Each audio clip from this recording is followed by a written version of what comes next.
Buenas tardes. Siguiendo con nuestras clases de Bioquímica Clínica 2, hoy vamos a ver la clase de serologías de 4 patologías infecciosas que son Chagas, toxoplasmosis, sífilis y mononucleosis. Bueno, comencemos con Chagas. La enfermedad de Chagas es causada por el parásito Trypanosoma cruzi. Este parásito se encuentra principalmente en zonas rurales de México, América Central y América del Sur. En Argentina es endémica en las provincias de Santiago del Estero, San Luis, Córdoba, Tucumán, San Juan, La Rioja, Salta, Chaco, Jujuy, Mendoza, La Pampa y Formosa. Los triatominos, como la vinchuca, pueden ser portadores de este parásito e infectar a personas y a animales. Los triatominos, también conocidos como vinchucas, son claves en la propagación de la enfermedad de Chagas. Estos insectos se esconden en las grietas de las paredes y el techo durante el día. Salen a morder y a alimentarse de sangre. Cuando se alimentan, sus excrementos infectados pueden entrar en picaduras, cortes o membranas mucosas. El Trypanosoma cruzi presenta 3 formas evolutivas claves durante su ciclo de vida: amastigote, epimastigote y tripomastigote. Estas formas se distinguen por su estructura y ubicación dentro del huésped, tanto mamífero como el insecto vector triatomino. Amastigota. Esta forma es intracelular y se encuentra dentro de las células de tejidos como corazón y otros órganos. Se multiplica por fisión binaria. Epimastigota. Es la forma que se encuentra en el intestino medio del insecto vector, el triatomino, donde se reproduce y se transforma en tripomastigotes metacíclicos. Tripomastigota se encuentra en la sangre circulante de mamíferos.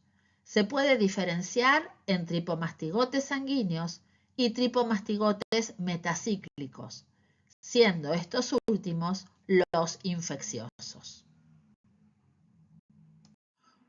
Un insecto vector triatomino infectado, la vinchuca, se alimenta de sangre y libera tripomastigotes en sus heces cerca del sitio de la herida de la mordedura. Los tripomastigotes ingresan al huésped a través de la herida de la mordedura o membranas mucosas intactas como la conjuntiva. Dentro del huésped, los tripomastigotes invaden las células cerca del sitio de inoculación, donde se diferencian en amastigotes intracelulares. Los amastigotes se multiplican por fisión binaria y se diferencian en tripomastigotes, y luego se liberan en la circulación como tripomastigotes del torrente sanguíneo. Los tripomastigotes infectan células de una variedad de tejidos y se transforman en amastigotes intracelulares en nuevos sitios de infección.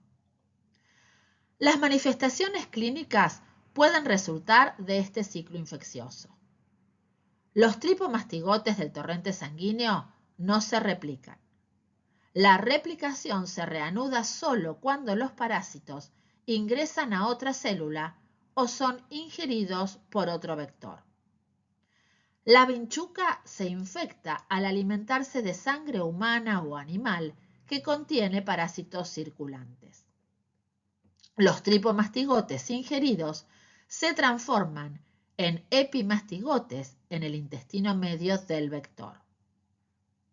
Los parásitos se multiplican y diferencian en el intestino medio y se diferencian en tripomastigotes metacíclicos infecciosos en el intestino posterior.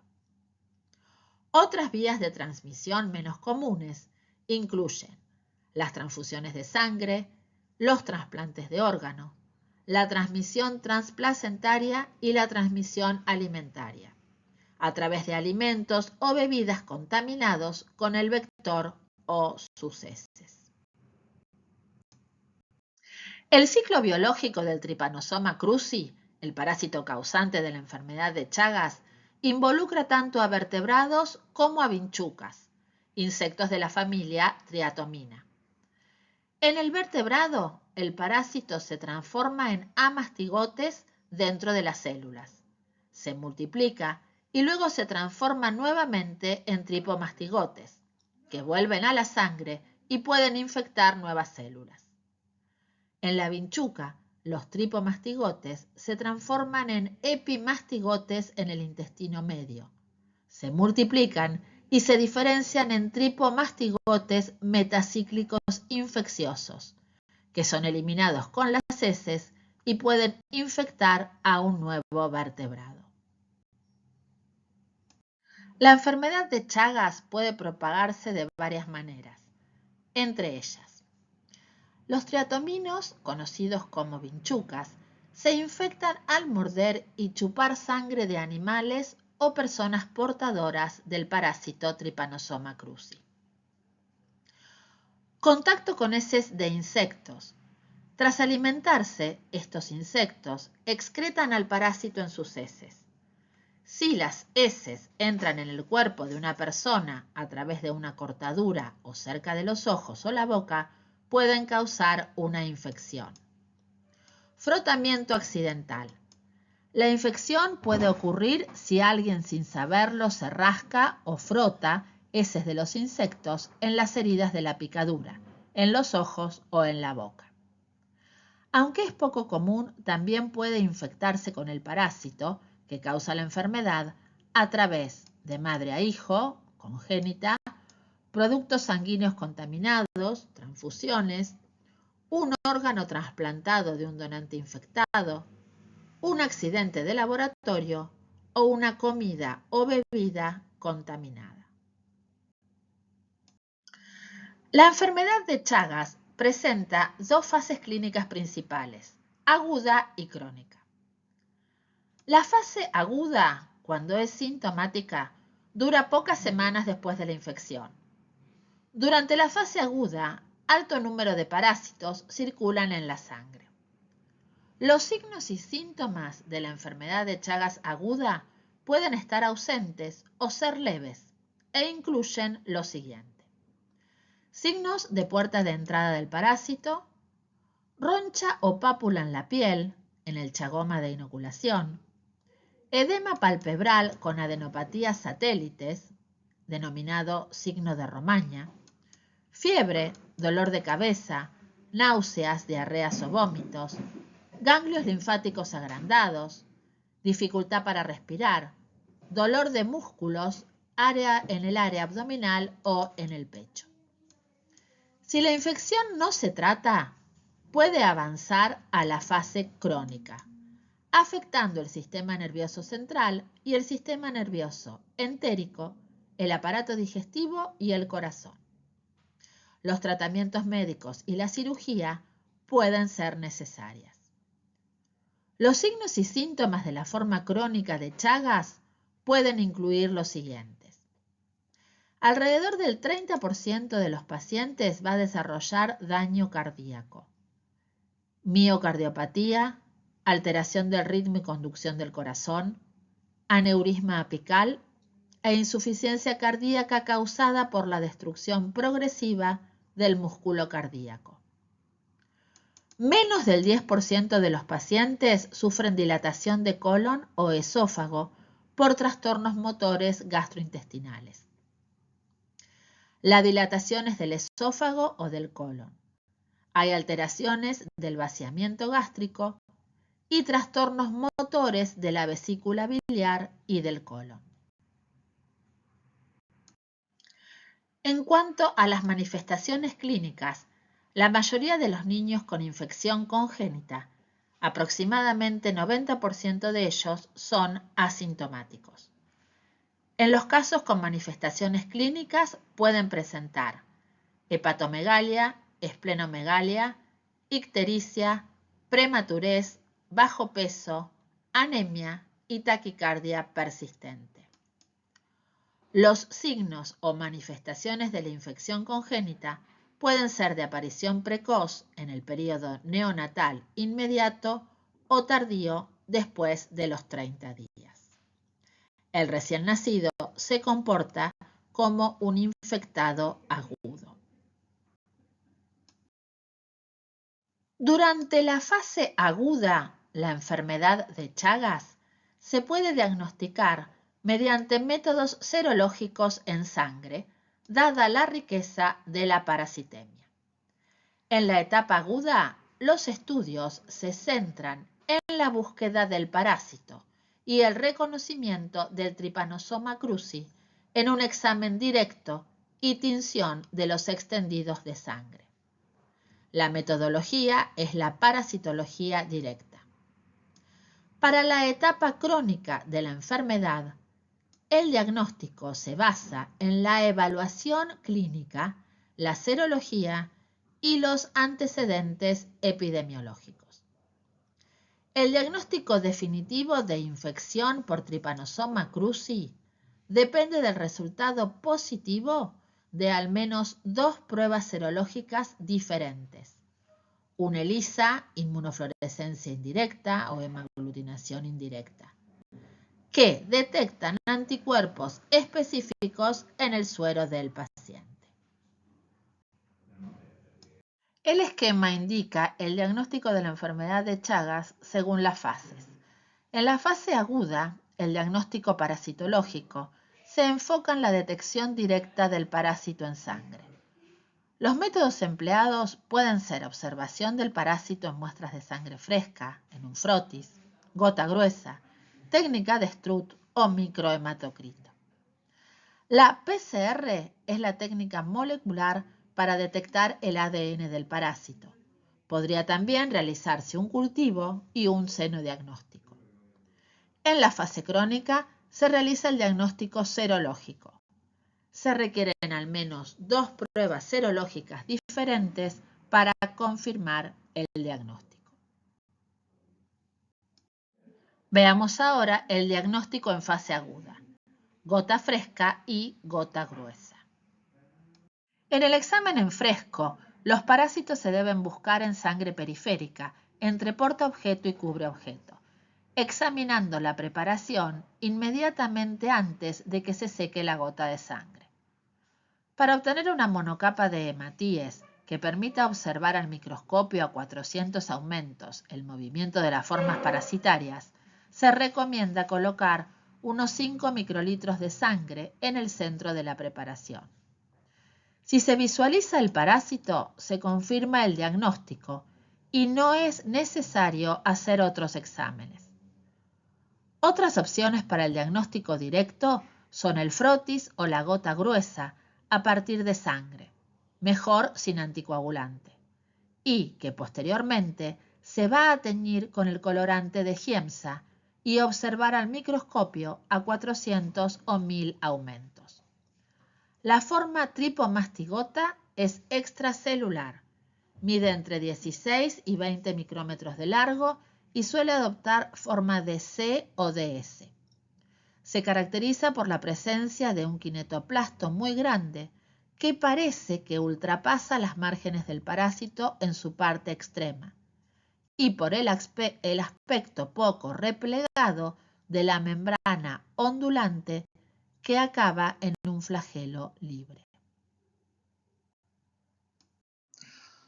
Otros diagnósticos para la fase aguda son el microhematocrito y el Strutt. El microhematocrito es una técnica que se considera de elección para el diagnóstico de la infección congénita cuando se dispone de poca cantidad de sangre. Se recoge la sangre, aproximadamente 50 microlitros, en tubos capilares heparinizados o de microhematocrito, un total de 4 a 6 capilares. Se centrifuga en la microcentrífuga y se observa al microscopio. En la interfase entre los hematíes y el plasma se encuentra la capa leucocitaria en la que se pueden observar los movimientos de los parásitos a 400 aumentos. El micrométodo de Chagas es una técnica que utiliza una pequeña cantidad de sangre para concentrar y detectar al parásito Trypanosoma cruzi.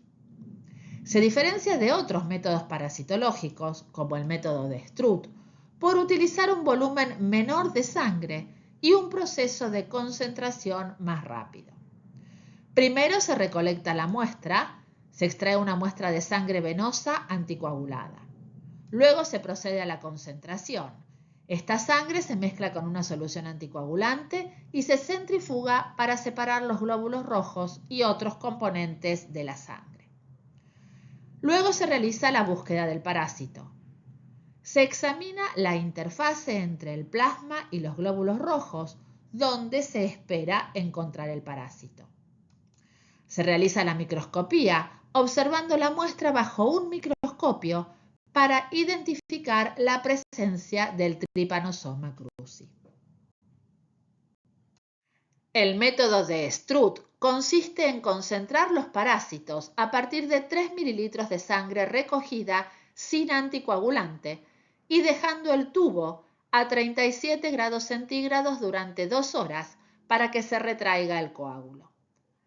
Si hay parásitos, migrarán hacia afuera del coágulo.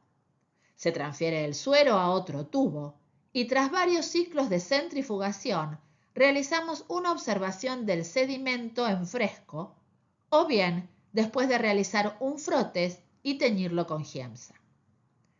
Al igual que para el microhematocrito, la sangre debe ser reciente y observada dentro de las 4 a 8 horas posteriores a su obtención.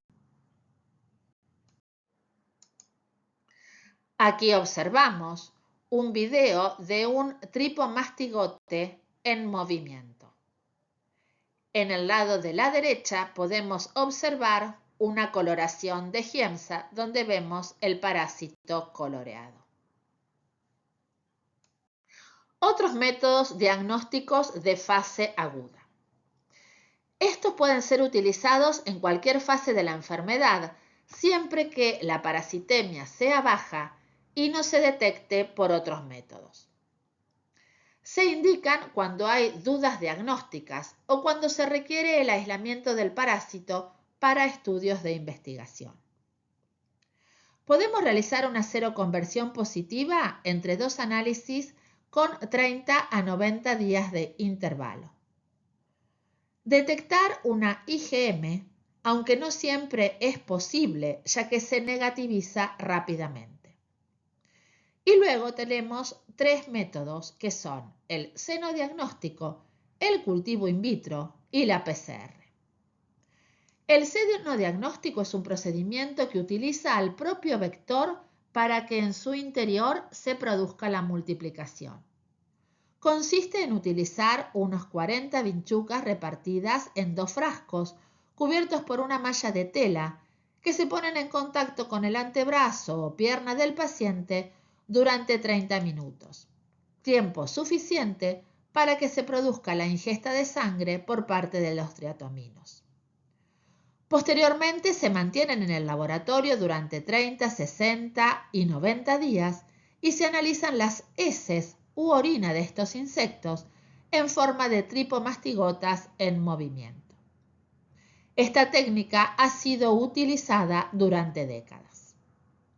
La sensibilidad es muy elevada y equiparable con la que proporciona la PCR.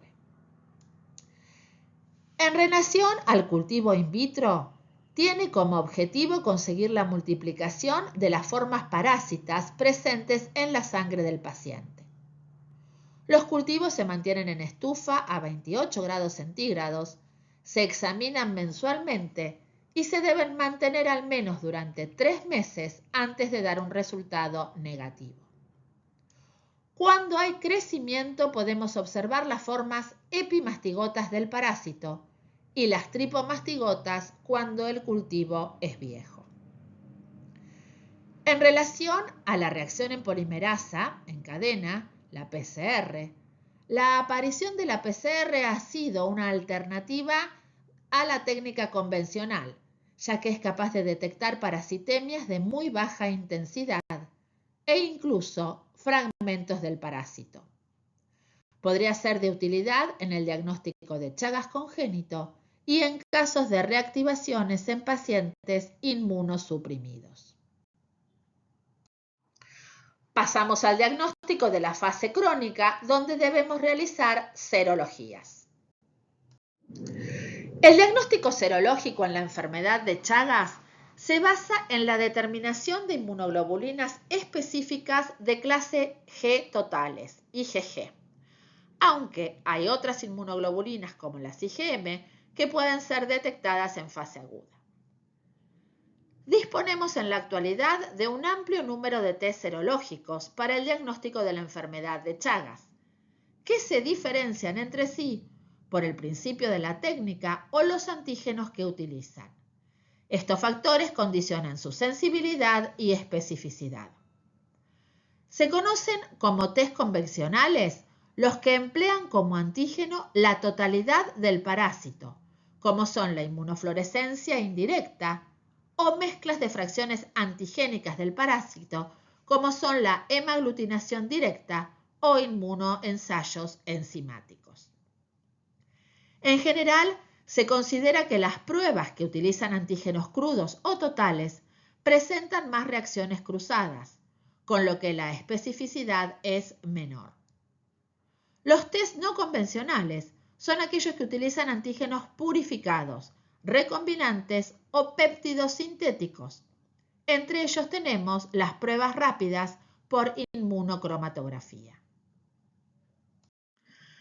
La OMS en el año 2002, debido a la distinta capacidad inmunogénica de las distintas cepas del parásito, la distinta respuesta inmunitaria entre los pacientes y la existencia de reacciones cruzadas con otros tripanosomas que coexisten en áreas endémicas cuando utilizamos antígenos crudos del parásito, recomendó que al menos se realicen 2 pruebas en paralelo que utilicen antígenos o principios diferentes. En consecuencia, un individuo está infectado cuando el resultado de 2 test serológicos es positivo. Una de las formas de detección del Chagas es mediante electroquimioluminiscencia. Aquí utilizan antígenos recombinantes del Trypanosoma cruzi para la detección del anticuerpo. Tiene mayor sensibilidad que los ELISA y a su vez es automatizable.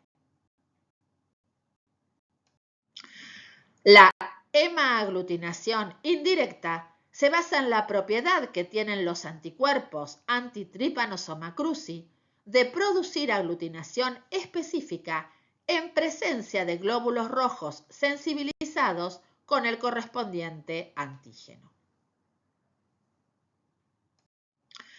También podemos realizar reacciones de aglutinación pasiva, en las cuales se utiliza la aglutinación de partículas, como por ejemplo pueden serlo partículas de gelatina o de látex.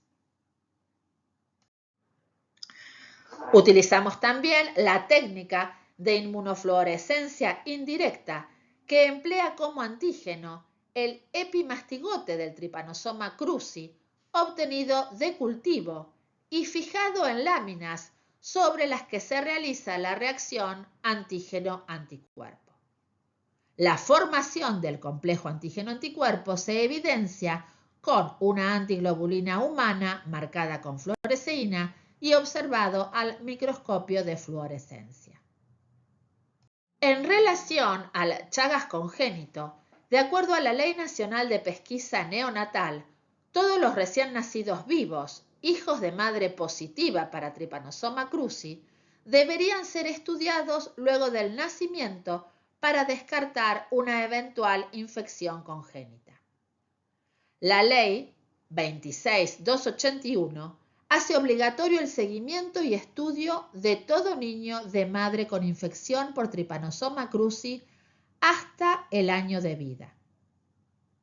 En la etapa crónica de la madre, el riesgo de infección congénita es de un 2 a un 3%, ya que la parasitemia es muy baja. En relación al recién nacido chagásico, a fines diagnósticos, se comporta como un infectado agudo. Entonces, el diagnóstico debe realizarse en aquellos casos en que la madre tiene un diagnóstico de Chagas agudo, poco frecuente en un área endémica, o de un Chagas crónico. Al recién nacido se le realizan las siguientes pruebas.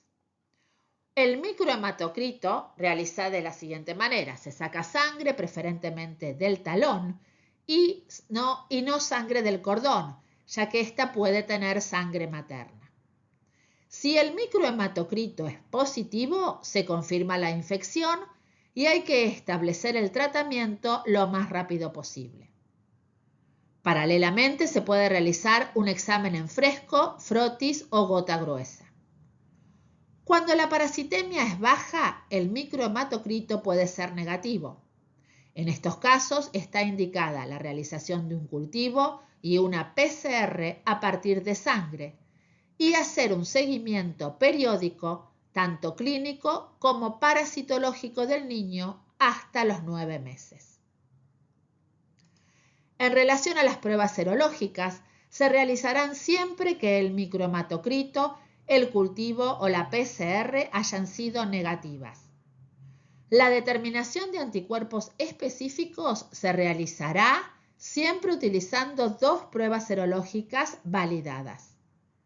Es importante realizar esta prueba a partir de los 9 meses para evitar la presencia de anticuerpos maternos. Si la serología a los 9 meses es positiva, se confirmará que el niño está infectado y se establecerá el tratamiento adecuado. Aquí observamos los métodos que deben emplearse en el diagnóstico de Chagas frente a los diferentes escenarios diagnósticos. Comencemos ahora a estudiar la toxoplasmosis. La toxoplasmosis es una infección causada por un parásito llamado Toxoplasma gondii. A menudo las personas contraen esta infección por comer carne poco cocida. También pueden contraerla por el contacto con heces de gato. El parásito se puede transmitir al bebé durante el embarazo. El Toxoplasma gondii es un parásito protozoario que infecta a la mayoría de las especies de animales de sangre caliente, incluidos los humanos, y causa la enfermedad denominada toxoplasmosis.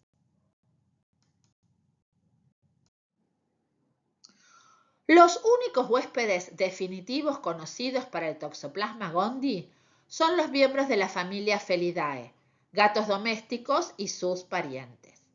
Los ooquistes no esporulados se eliminan en las heces del gato. Aunque los ooquistes generalmente solo se eliminan durante 1 a 3 semanas, se pueden eliminar grandes cantidades.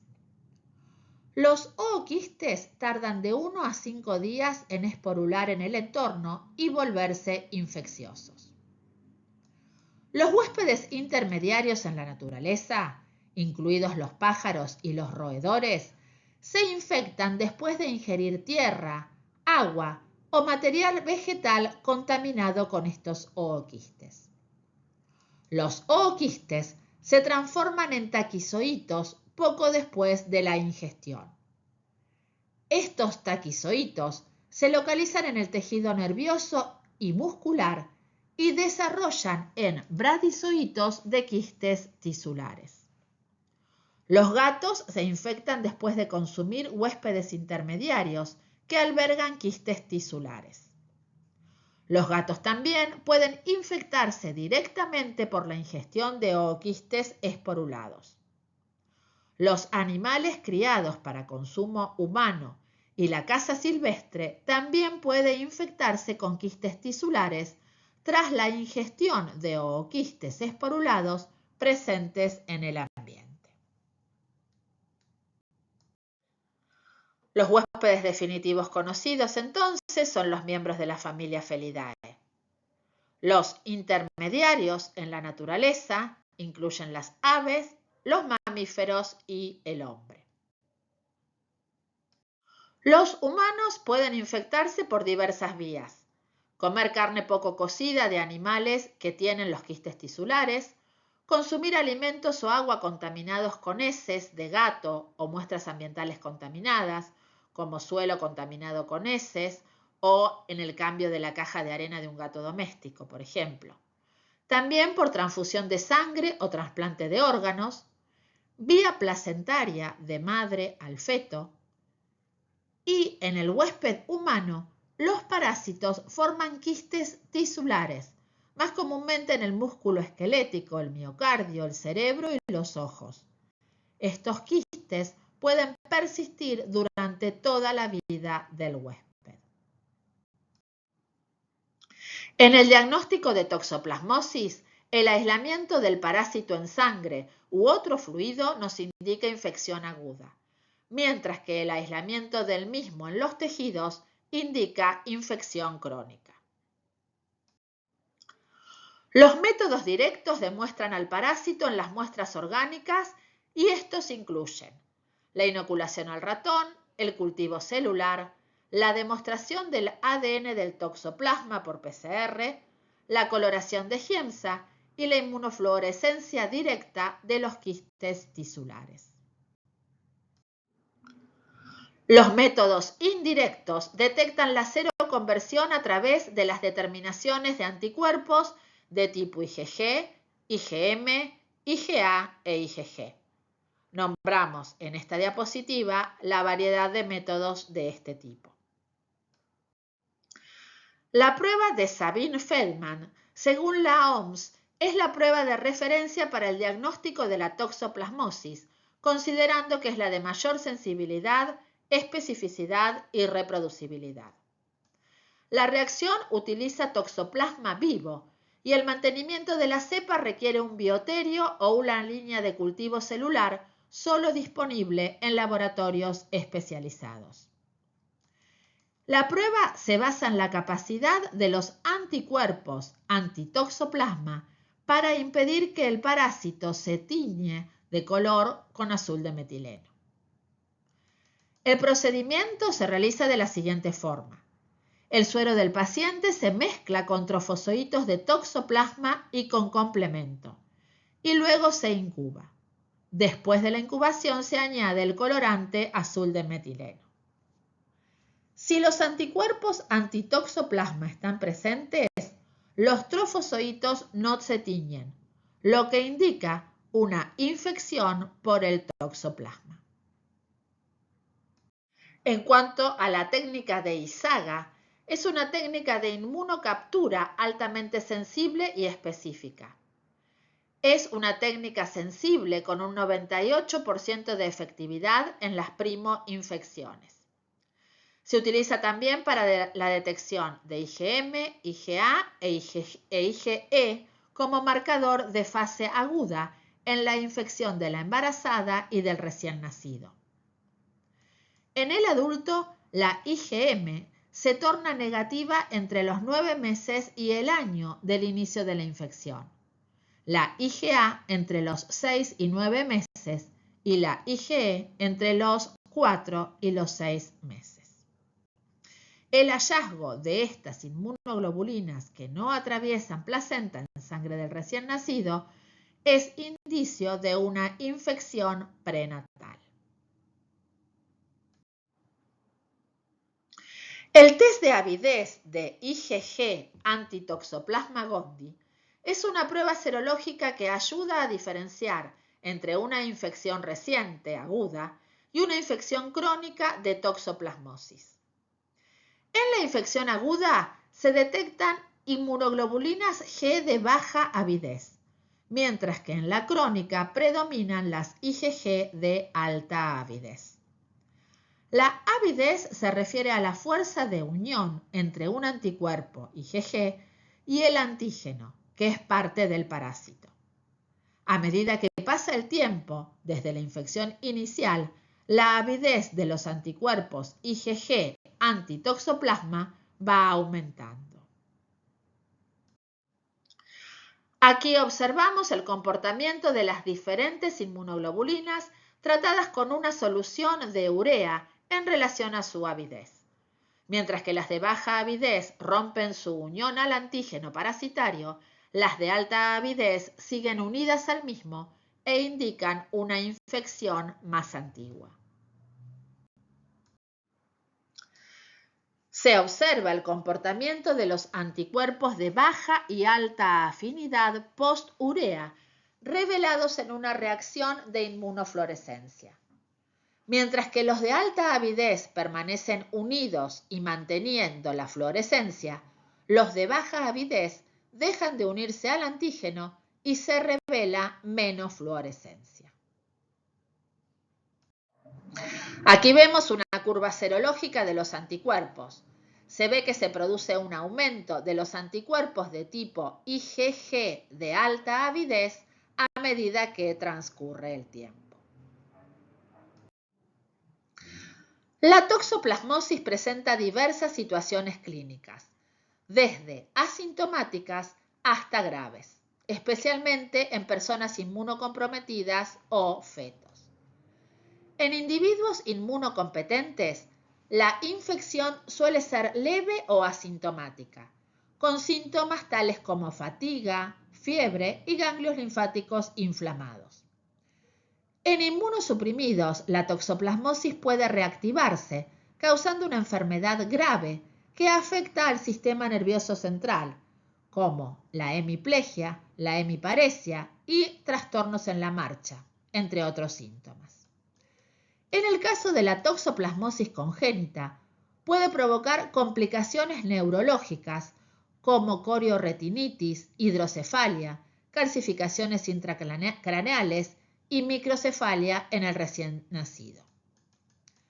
La toxoplasmosis aguda se caracteriza por síntomas similares a los de una gripe, como fiebre, fatiga, dolores musculares y ganglios linfáticos inflamados. La toxoplasmosis crónica en personas inmunocompetentes suele ser crónica y asintomática, pero puede reactivarse en caso de inmunosupresión, causando complicaciones graves.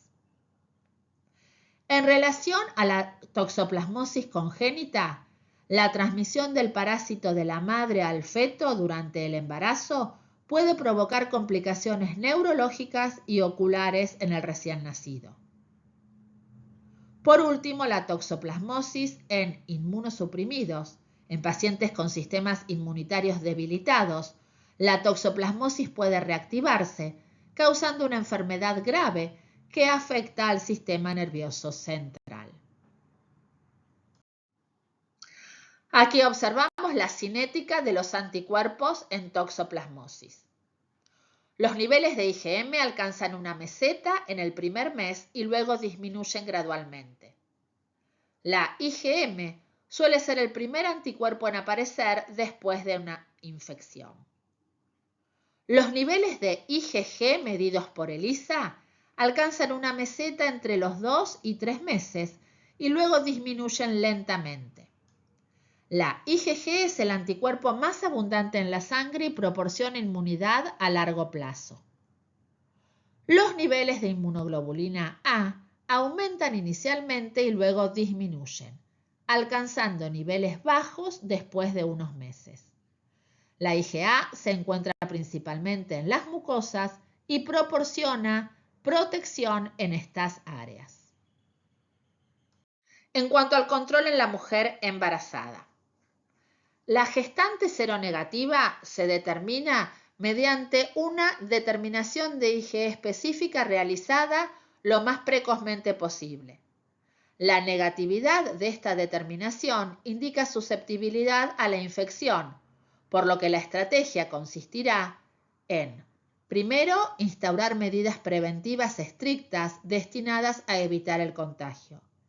Y segundo, aconsejar un seguimiento serológico periódico.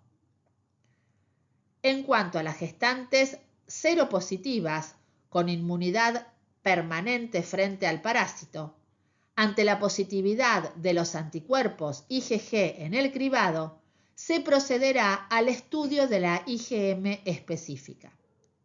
La negatividad de esta indicará infección pasada, sin prácticamente riesgo de infección congénita, puesto que solo la infección primaria es la que se ha asociado a la transmisión vertical. Hay que detectar la infección primaria en la gestante. La presencia de IgM e IgG positivas en una gestante plantea un problema importante y de difícil interpretación. En estos casos se obliga a la cuantificación de las IgG en una segunda muestra de suero, tomada a las 3 o 4 semanas de la primera. Un aumento significativo del título de anticuerpos de IgG entre las dos muestras procesadas en paralelo es diagnóstico de certeza de la infección aguda. Otra técnica que puede tener utilidad para catalogar una infección aguda es el estudio de la avidez de las inmunoglobulinas. Algunos estudios demuestran que durante las primeras 20 semanas después de la infección predominan las inmunoglobulinas de baja avidez, por lo que se han de interpretar como altamente sugestivo de infección aguda. El predominio de las inmunoglobulinas G de alta avidez sería indicativo de una infección pasada. Entonces, si tanto la IgE como la IgM son negativas, no hay infección pasada ni presente. Hay un riesgo de contraer la infección, teniendo que establecerse una prevención primaria y determinaciones de IgG y de IgM de toxoplasmosis con control mensual hasta el momento del parto. Si la serología IgG es positiva y la IgM es negativa, indica inmunidad o infección antigua. Termina el seguimiento, no se indica medicación y no se repite la serología. Si la IgG y la IgM son positivas, se continúa con un test de avidez para IgG, donde una avidez alta indicaría una infección pasada más de 4 meses y una avidez baja sugiere infección reciente. También se pueden realizar muestras de IgG pareadas con 3 semanas de intervalo, procesadas ambas en el mismo momento, o solicitar un ISAGA de tipo IgA. Con IgG e IgM positivas realizando el test de avidez, si la avidez es alta, infección más de 4 meses, fin del seguimiento. Si la avidez es baja o intermedia, es una infección reciente, se indica medicación y se produce al caso más extremo de la amniocentesis. En cuanto a la toxoplasmosis congénita, los anticuerpos maternos de tipo IgG son transferidos de la madre al feto ya que atraviesan la barrera hematoplacentaria. En los recién nacidos no infectados, estos anticuerpos van a ir disminuyendo progresivamente hasta desaparecer entre los 6 a 12 meses de vida.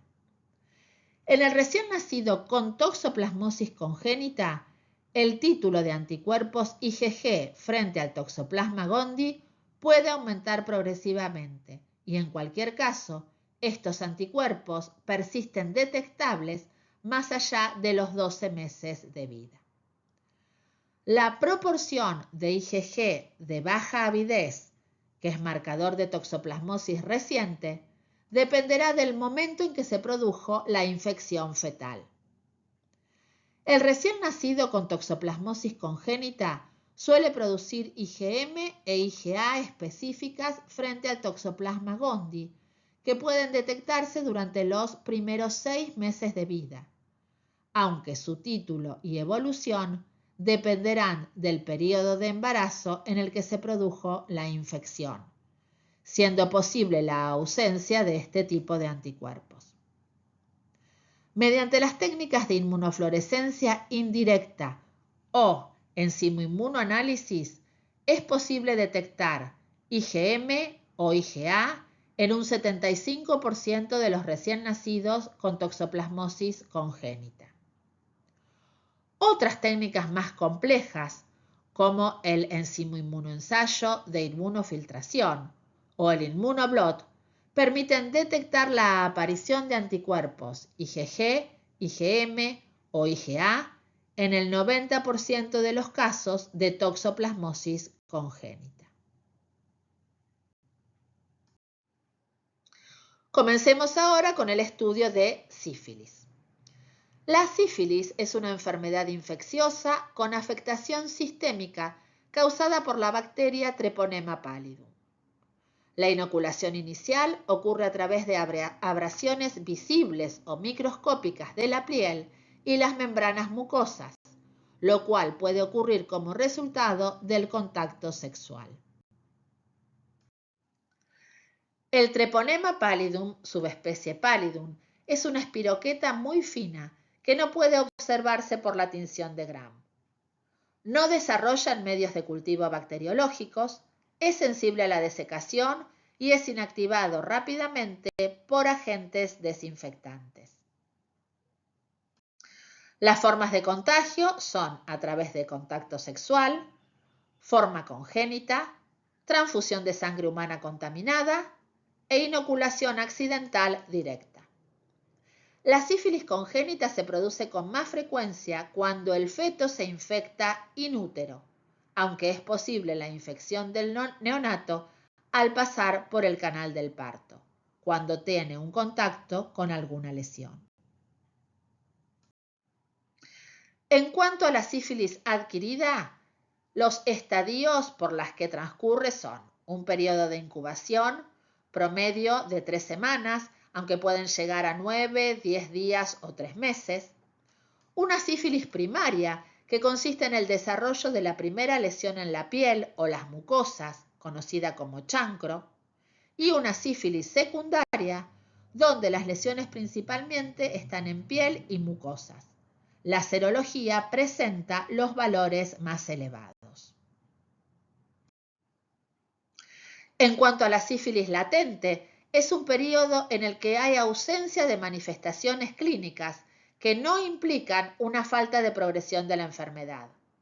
No existen manifestaciones clínicas evidentes. La detección de esta fase es solo por pruebas serológicas.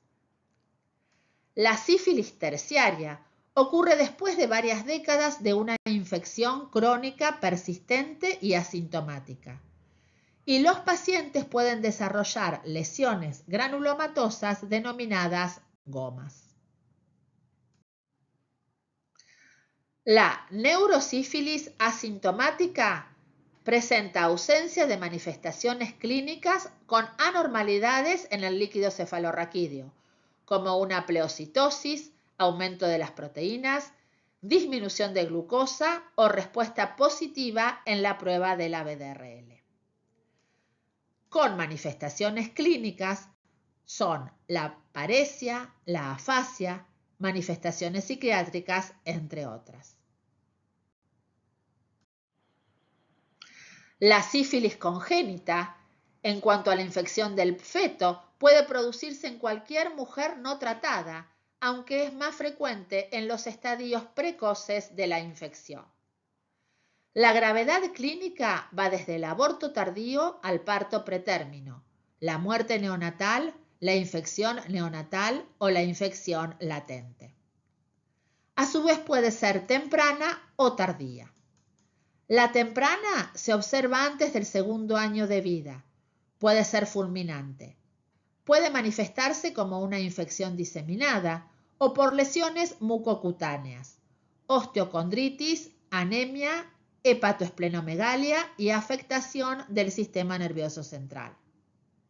La forma tardía, con una persistencia de más de 2 años, puede originar queratitis intersticial, deformaciones de huesos y dientes, sordera, neurosífilis y otras manifestaciones terciarias. ¿Cómo realizamos el diagnóstico de laboratorio? El diagnóstico directo del Treponema pallidum. Las espiroquetas pueden ser identificadas mediante la observación directa desde el chancro por el campo oscuro o por la detección de antígeno por inmunofluorescencia. En relación a la microscopía de campo oscuro, Es el método de diagnóstico más rápido y directo en las fases primarias, secundaria y congénita precoz. La muestra ideal es el exudado de las lesiones, chancro, condiloma plano y lesiones mucosas. También puede observarse a partir del material del aspirado de los ganglios linfáticos. El treponema aparecerá moviéndose en espiral, con una ondulación característica sobre su punto medio. En las lesiones bucales o anales es difícil diferenciar el treponema pallidum de otros treponemas no patógenos, como por ejemplo el treponema dentícola, por lo que la técnica de campo oscuro no es aplicable. Para excluir el diagnóstico se requieren 3 exámenes negativos. Un examen de campo oscuro negativo no descarta sífilis, ya que podrían haber muy pocos gérmenes en la lesión o haberse producido alteraciones debido a algún tratamiento recibido. El diagnóstico directo de treponema pallidum por inmunofluorescencia directa consiste en la tinción con anticuerpos mono o policlonales fluorescentes dirigidos contra el treponema pallidum en los frotis desecados de lesiones sospechosas. Se aplica a lesiones orales. Se requiere un microscopio de fluorescencia. En cuanto al diagnóstico indirecto, se basa en la serología. Esta incluye 2 tipos de pruebas, las no treponémicas y las treponémicas. Las pruebas no treponémicas detectan anticuerpos no específicos denominados reagínicos. Las pruebas treponémicas detectan anticuerpos específicos y son confirmatorias de diagnóstico de sífilis. En cuanto a los anticuerpos reagínicos, son de tipo IgG e IgM y están dirigidos frente a un antígeno lipoideo, que es el resultado de la interacción del treponema pallidum con los tejidos del huésped: cardiolipina, colesterol, lecitina. Las pruebas no treponémicas incluyen BDRL, USR y RPR. Tanto la RPR como la BDRL son buenos marcadores de la infección en su fase aguda y útiles en el control de la respuesta al tratamiento en el paciente con inmunidad intacta, aunque son poco específicos. Las pruebas treponémicas específicas utilizan el antígeno del treponema pallidum o componentes de este. Incluyen la FTABS, la hemaglutinación, el ELISA y la quimioluminiscencia, entre otras. Dentro de las pruebas treponémicas específicas está la FTABS, antígeno de treponema de cepa Nicol y absorbente de la cepa Reiter. La cepa Nicol es una cepa patógena del treponema pallidum que se utiliza para preparar el antígeno en pruebas serológicas. Este antígeno se utiliza para detectar anticuerpos contra treponema pallidum en suero o líquido cefalorraquídeo de diferentes pacientes. En cuanto a la cepa Reiter, es una cepa no patógena de treponema pallidum que se utiliza como absorbente en las pruebas serológicas. El absorbente se utiliza para eliminar cualquier reactividad cruzada no específica con otros treponemas, lo que aumenta la especificidad de la prueba. Se utiliza una suspensión liofilizada de treponema pallidum extraída de tejido testicular de conejos infectados. Estos treponemas son fijados a un portaobjetos. El suero del paciente se mezcla con una suspensión de treponema biotipo Reiter, el treponema no patógeno, que elimina los anticuerpos no específicos que pueden reaccionar con antígenos similares. La suspensión de treponemas se incuba con el suero del paciente preabsorbido. Si el paciente ha sido infectado con Treponema pallidum, los anticuerpos específicos se unirán a los antígenos treponémicos. Luego se agregan anticuerpos secundarios marcados con fluoróforos. Los anticuerpos antitreponema marcados con fluorescencia se unen a los treponemas unidos por los anticuerpos del paciente. Los anticuerpos antihumanos marcados se unen a los anticuerpos del paciente que están unidos a los treponemas. Se utiliza microscopía de fluorescencia para identificar la presencia de los treponemas y determinar si los anticuerpos del paciente se han unido a ellos. Aquí observamos las diferencias entre una inmunofluorescencia directa y la inmunofluorescencia indirecta de la FTABS. Mientras que en la inmunofluorescencia directa se utiliza para ver el treponema en lesión primaria, la inmunofluorescencia indirecta se realiza para detectar los anticuerpos en el suero del paciente. La utilidad de las pruebas de laboratorio en las distintas etapas de la enfermedad. Para sífilis primario se utiliza campo oscuro las 3 primeras semanas, una FTABS positiva a los 10 días de la aparición del chancro y si la BDRL es negativa, estamos en un periodo preserológico, entonces debe repetirse entre los 15 a 30 días posteriores. En la sífilis secundaria, tanto la BDRL como las pruebas treponémicas son fuertemente reactivas. En sífilis tardía, la BDRL presenta títulos bajos. Son reactivas las pruebas treponémicas. Puede realizarse BDRL en líquido cefalorraquídeo. Para el seguimiento serológico, la BDRL es la única reacción útil en el seguimiento del paciente tratado. Hay una caída gradual en la curación y un incremento en el tratamiento inadecuado o en la reinfección. Lo importante es realizar el control en el mismo laboratorio y con la misma marca del reactivo. En cuanto a la sífilis congénita, BDRL comparada con la materna, un título 4 veces mayor confirma el diagnóstico. Repetir cada mes hasta los 4 meses, luego cada 3 meses durante 15 meses y hasta los 2 años cada 6 meses, hasta obtener títulos estables y bajos o negativos. Veremos ahora la importancia del laboratorio en el diagnóstico de mononucleosis infecciosa. Esta es una infección sistémica de la infancia y adolescencia producida por el virus de Epstein-Barr, que es de la familia Herpes viridae.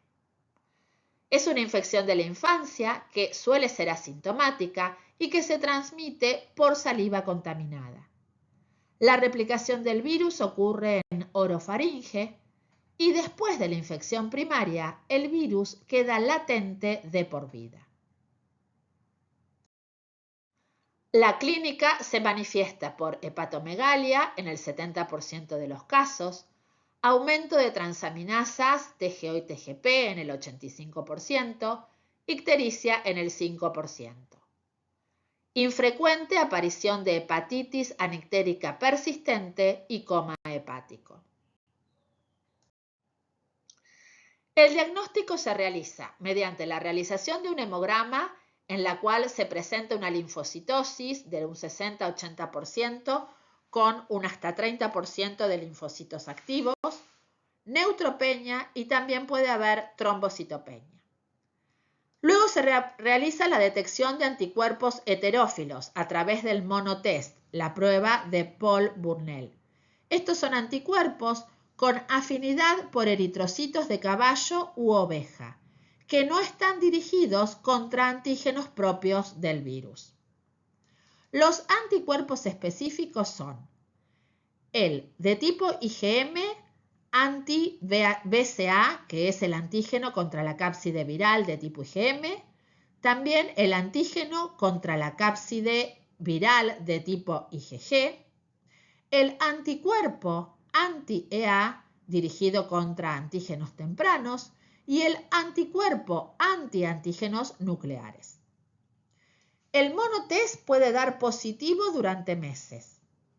Para distinguir entre una primoinfección o una infección pasada, se usan los anticuerpos específicos por ELISA o por inmunofluorescencia. Aquí vemos el comportamiento serológico de las inmunoglobulinas en mononucleosis infecciosa. La IgM anti-BCA aparece primero y disminuye en unos meses. La IgG anti-BCA aparece poco después de la IgM, pero persiste de por vida. El anticuerpo contra el antígeno temprano aparece en fase aguda y disminuye en unos meses. El anticuerpo contra el antígeno nuclear aparece tardíamente y persiste también de por vida. ¿Cuándo realizar el pedido de anticuerpos específicos? Frente a una fuerte sospecha clínica y un monotest negativo, o con un monotest positivo y síntomas clínicos poco característicos. Dudar del diagnóstico de mononucleosis infecciosa si el monotest es positivo, pero tenemos más del 70% de neutrófilos en el hemograma.